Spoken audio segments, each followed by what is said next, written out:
Hello everybody and welcome along to round 3 of the Disney Lorcana Into the Inklands Set Championships hosted by Fanboy 3 alongside Fairfield Social Club. My name is Ben. It's a pleasure to have your company with us here today. We are gearing up for round 3 of 6 of the Swiss rounds here today. If you missed any of the earlier rounds or want to watch them all concurrently, they will be in a playlist in the description below, as well as in one of the iCards in the top corner of your screen. We also encourage you to subscribe to the channel as well to keep up to date with all of the coverage of these events similar to today. First then, starting off, we're getting our mulligans drawn as we get up for our round 3 matchup. It is going to be Cree on the left side of your screen against Jackson. Cree playing a Amethyst Steel deck and Jackson Ruby Amethyst. Of course, it's worth mentioning as well the importance of this matchup in terms of one of our players here as well today. Cree on the left hand side of the screen is part of the popular competitive Lorcana podcast Podcana. So great privilege to have him come down and choose Fanboy 3 to take part in one of the set championships as well. As the game is underway for round 3, game 1, we're going to start off with Cree, who did win the die roll. Plays down a hook, and Jackson, in response, will play down a 1-drop Olaf for turn. A little dissimilar to the last round matchup, the last round's Ruby Amethyst list that we saw piloted by Lynn. It looks like this one is definitely going to be more of a traditional Ruby Amethyst control, as Cree will swiftly deal with that Olaf using Pinocchio, play it down and exert a chosen opposing character, and the Captain Hook will be able to freely challenge up into that as well. So over to Jackson we go, who's going to play a Cusco for turn. And we're back over with Cree at the moment as well. It's an interesting list that Cree has put together. It's a very, feels quite mid-rangey style Amethyst Steel list. Obviously, without the combination of Amethyst going with Ruby, you lose those big sweeping removal tool options, the likes of Be Prepared, Dragon Maleficent, the Maui as well, a sort of pseudo removal with its rush and reckless challenging. And then we're going to see Maleficent draw a card. Sing Teeth is going to be able to draw a card as well for the Cusco getting banished.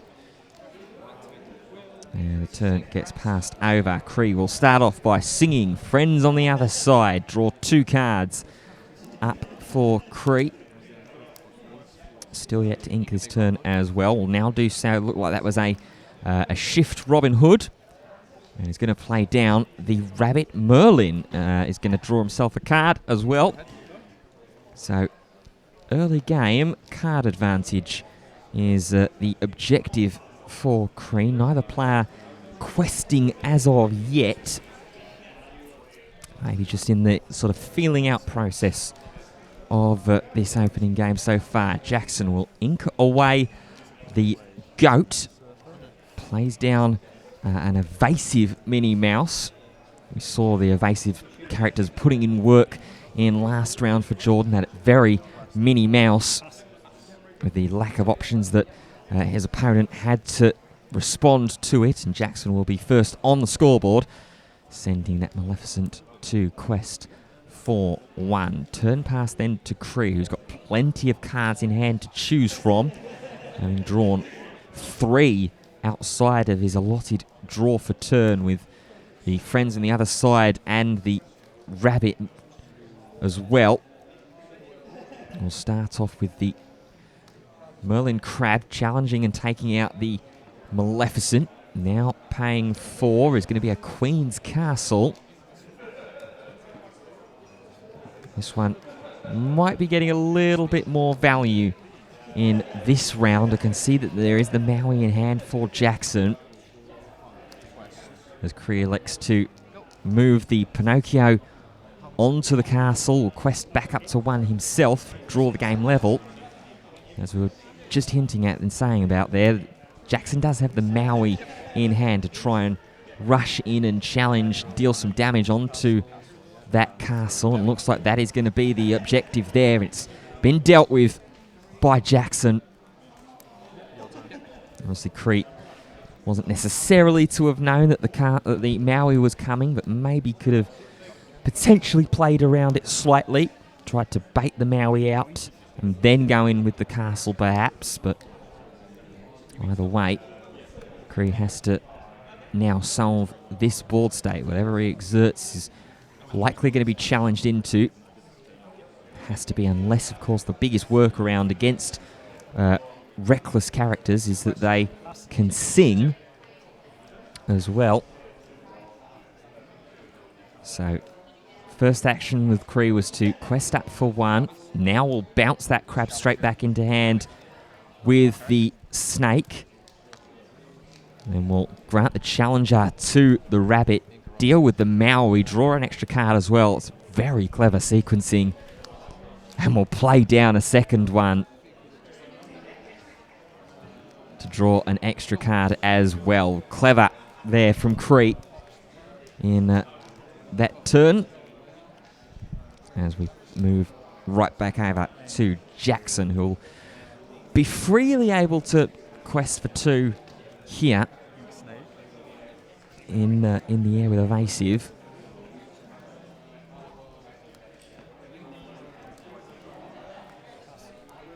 Up to 6 ink for both players.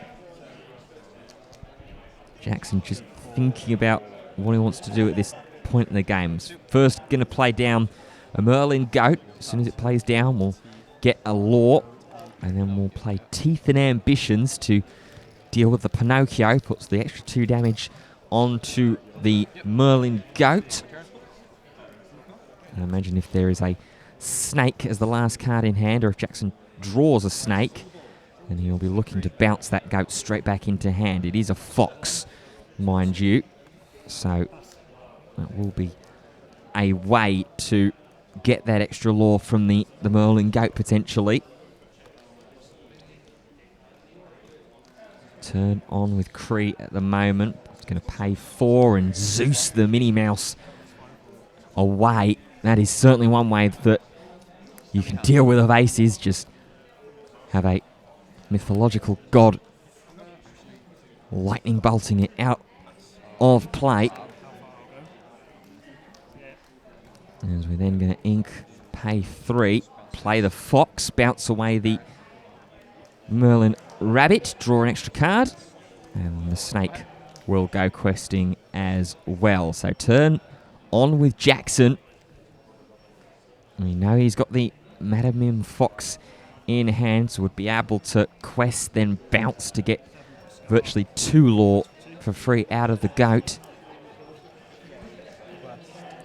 He's going to quest first, and it looks like that he's going to be bouncing it away. He's going to be with the snake, in fact. Did draw it for turn, so will get himself back up to 4 Law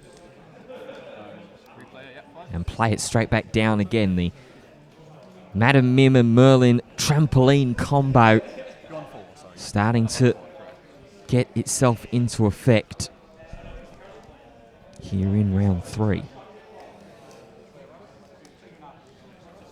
Over with Crete, who's once again going to be playing down that Merlin Rabbit as the first action for turn. Going to draw an extra card up as well. I think there is another rabbit there in hand. If Crete wants to play that down and get some even more card advantage, he will as well, you know. And that is a very imposing board state, especially when you've got characters also that can go ahead and sing to draw more cards with friends on the other side. And then the Merlin Snake will quest up for 1. Over to Jackson, who will be drawing some cards of his own using Merlin Rabbit.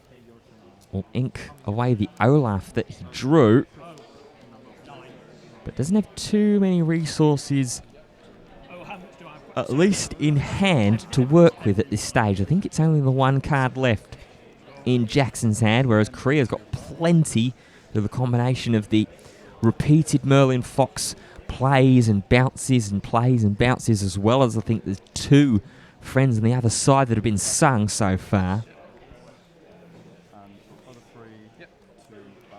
And there is the quest for one. Fox is going to come down as the extra card. We'll draw one from bouncing away the Merlin Rabbit, and I think it was a really necessary draw as well. It looked like it was a friend on the other side that Jackson was able to find, which might just be able to help him go a little bit back in front in this game. Turnover with Cree then, who plays a Mr. Smee as his first action for turn, maybe just thinking to himself that now's the time to start accelerating and start going himself. Banishes away the Merlin Goat, so we'll concede the 1 law, but in reply we'll get a second Mr. Smee down, then play a snake to bounce away the quested goat, draw an extra card as well. There's another friend on the other side that's in Cree's hand as well, keeping them very, very close to his chest to see a Merlin Goat as well. Ink away a crab.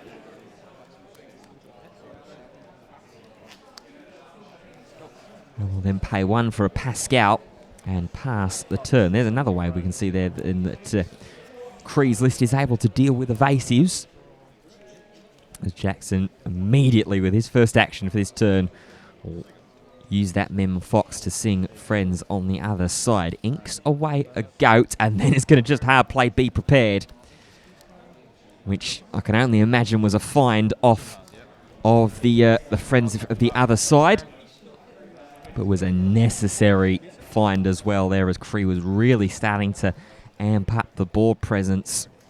Jackson just able to find the out, as Cree is in a little bit of rebuild mode now. Both board states prior to that rabbit being played down were completely empty though, so Cree has the opportunity to just reconsolidate to not much resistance.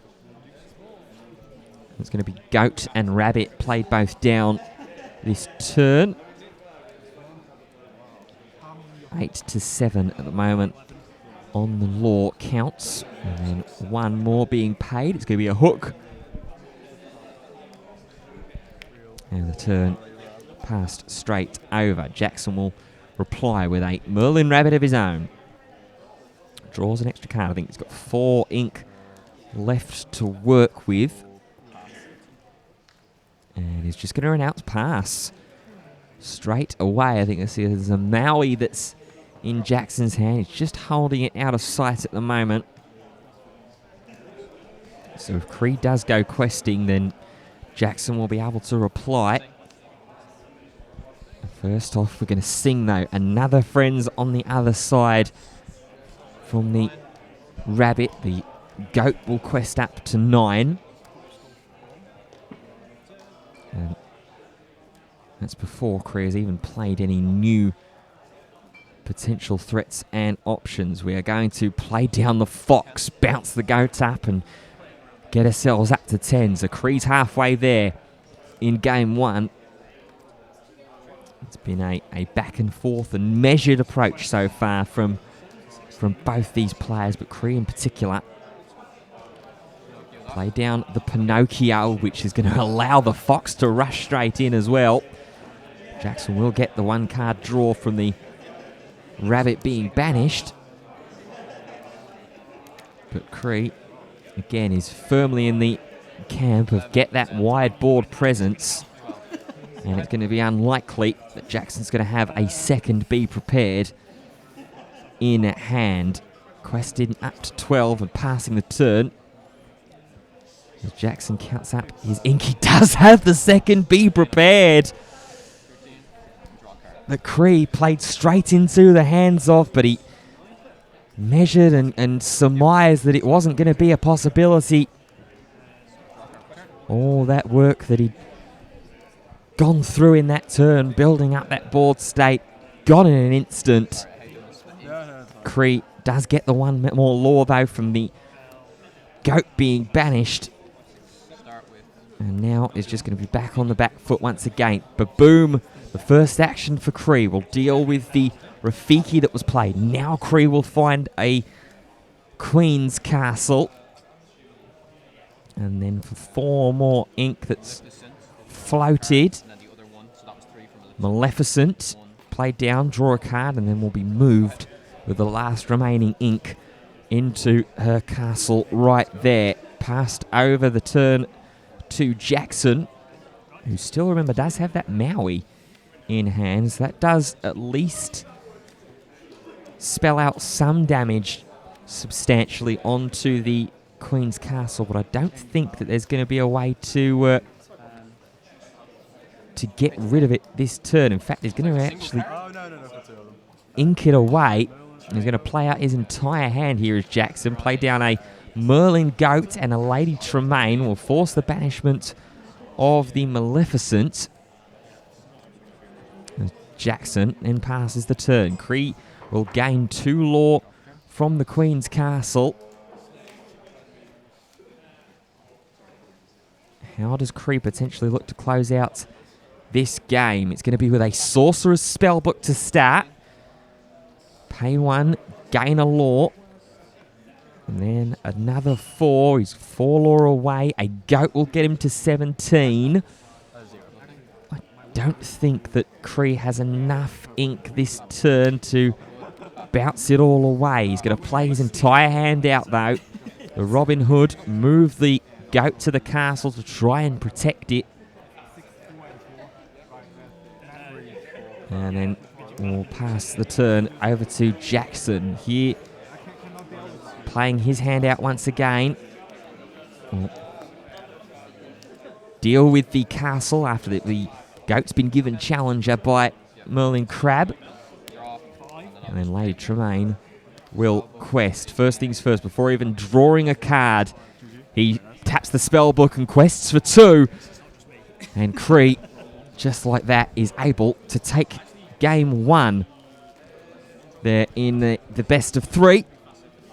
That was a lengthy game 1 there as well. But Cree had to deal with a little bit of adversity. Dealt with double Be Prepared that Jackson was able to find. The biggest thing there for Jackson was he just wasn't able to find anything to kind of snowball off of and make too much of a threat back onto Cree's board. Playing very kind of low to the ground in a sense is Cree, hovering around that kind of 3 to 4 ink level of a lot of his glimmers that he's playing in this list. We'll see if Jackson can perhaps get that control happening a little bit early. I think that might be the key here for Jackson to take this game 2. If he's able to exert that control a little bit earlier and sustain it as well, and maybe he might be able to stop the consistent onslaught of rabbits and goats and foxes as our players go through their mulligans, deciding what they want to keep and what they want to send away.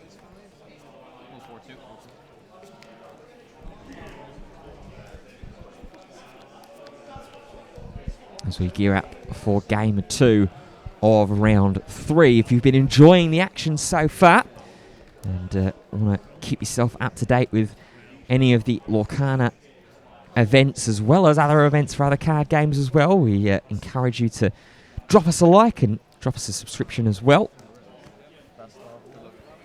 And keep an eye on all the Fanboy 3 socials as well for the announcements of these events when they first happen, so that you too could potentially be playing in these very tournaments yourself.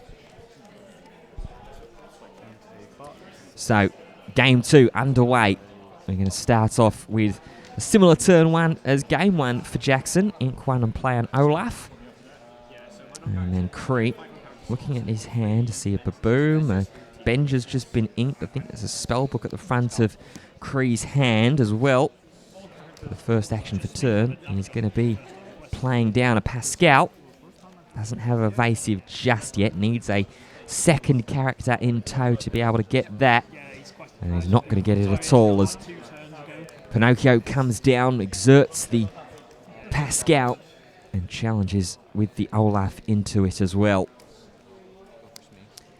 Turn 2 for Cree, simply going to be an ink 2 and play down Mr. Smee, as Jackson will ink a Friends on the other side. Feels like we must be quite confident then, I think, with his current hand of his inking Friends. Plays down Minnie Mouse, knowing that the evasive threat for Cree's side of the board to challenge into it is gone for the time being. And Jackson will get on the board first for Law.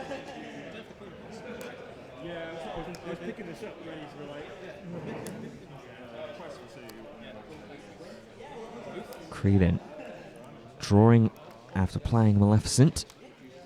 He's just deciding about whether he wants to quest in here with the Mr. Smee or whether he wants to challenge against that Olaf potentially. Cree electing to challenge and will effectively take 2 damage. That's why the 2 is on there, because it's exerted. As soon as it gets exerted at the end of the turn, it take a damage. Obviously the 1 damage residually that deals in the challenge from Olaf. As we are over with Jackson, who sang Friends on the other side with the evasive Minnie Mouse. So that's information there to Cree that 2 are gone. There's a Be Prepared in hand for Jackson as well, I can see in the middle. I think there's 2 Be Prepareds, in fact. Maybe just clogging the hand up a little bit. Mim Snake will bounce back the questing Pinocchio. And the turn goes over to Cree. We said about exerting an early sense of control on this game. I don't think that double Be Prepared in hand was the way that Jackson would have envisioned that going or looking like. As Cree with some decisions to make here. Of course, that evasive threat still looming in the form of the Minnie Mouse. Could potentially quest up to bring the game level with Mr. Smee. He's going to ink first and then pay 4. And it is going to be the Merlin Rabbit, the first of this game 2 for Cree. They were used to such great effect in game 1. Of course, just showing their continued versatility and why that they are so heavily played, almost sort of amethyst staples, it feels like now in the meta. As we're over with Jackson, there is that Mim Fox that's going to bounce away the Snake after challenging in, then going to challenge into the Merlin Rabbit as well. We'll concede the 1 card draw, but it does stop Cree from continuing to draw and loop those effects. And Jackson quests up for 2 to put him on 4 to Cree's 0 Law right now. This is looking better from Jackson in terms of the stats of this game. Cree doesn't feel like he's panicking just yet, though. He's got a healthy grip of cards right now. As his first order of business is going to challenge into that Madam Mim Fox. Where and what do we follow up with? I did see that there was a Queen's Castle in hand, but it feels like it might be the wrong time for that. Cree disagrees, though. He's going to put it down. Ink 1 and pass the turn. Realistically, I think it's going to come down to whether there's a Maui in hand, about whether that was the wrong option. It wasn't, though. Jackson is going to go all the way up onto 8 Law with playing down the goat and then questing with the remaining 2 glimmers to get the 3 extra. As Cree gets on the board, as the turn gets passed over, the 2 Law residually gained from the Queen's Castle location. 1 for a hook, 4 to play a Zeus, get rid of the goat.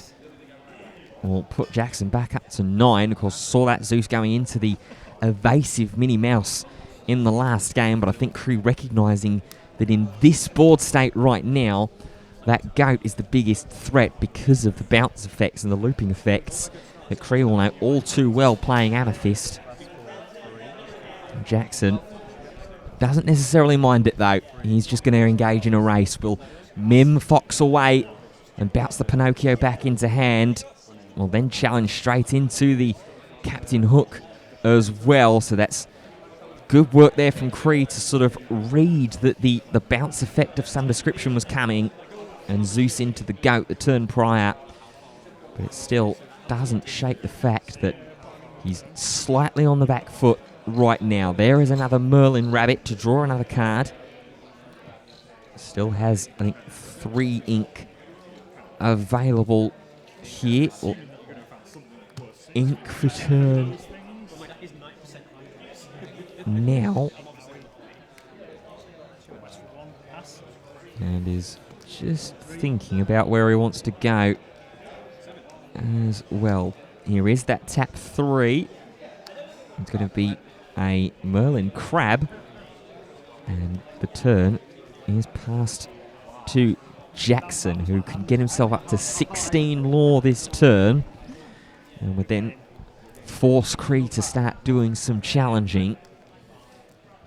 I think either way, you're definitely questing with the Minnie Mouse this turn without evasive. Just feels like it's a too free lore here.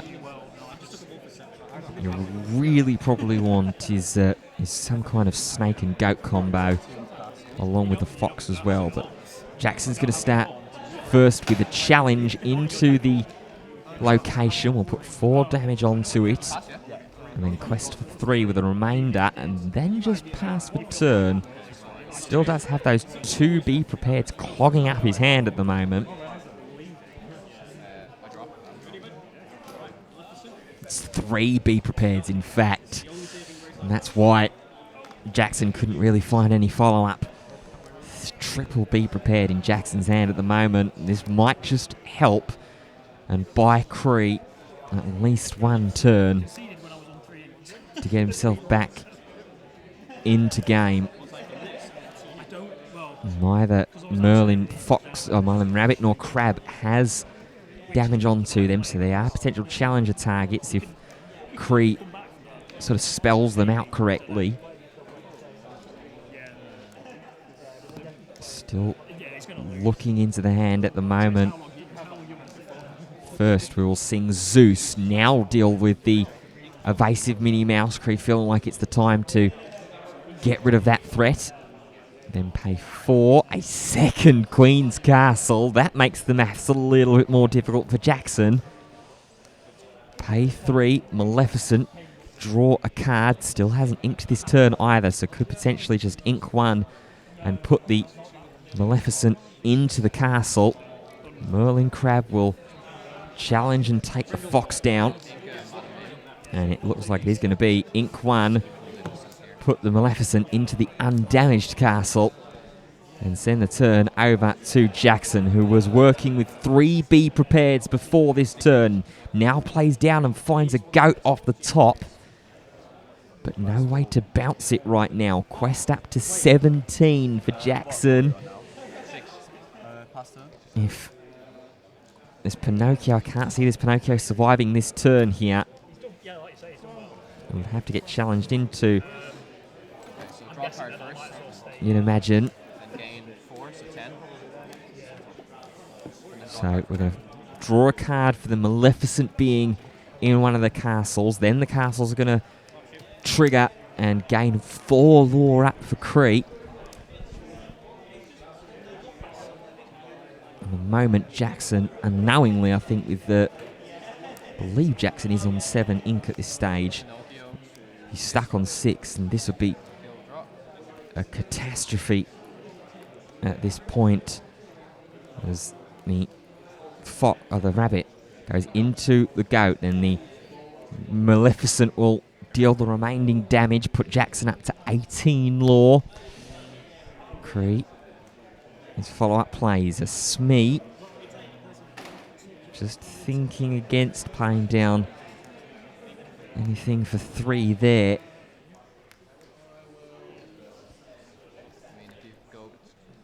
With just 2 cards in hand. Oh, you're on 18, yeah. You triggered that? Yeah. Yeah, it's 5%, just taking stock of the situation. Now we'll commit. Benja, Robin Hood plays the entire hand out.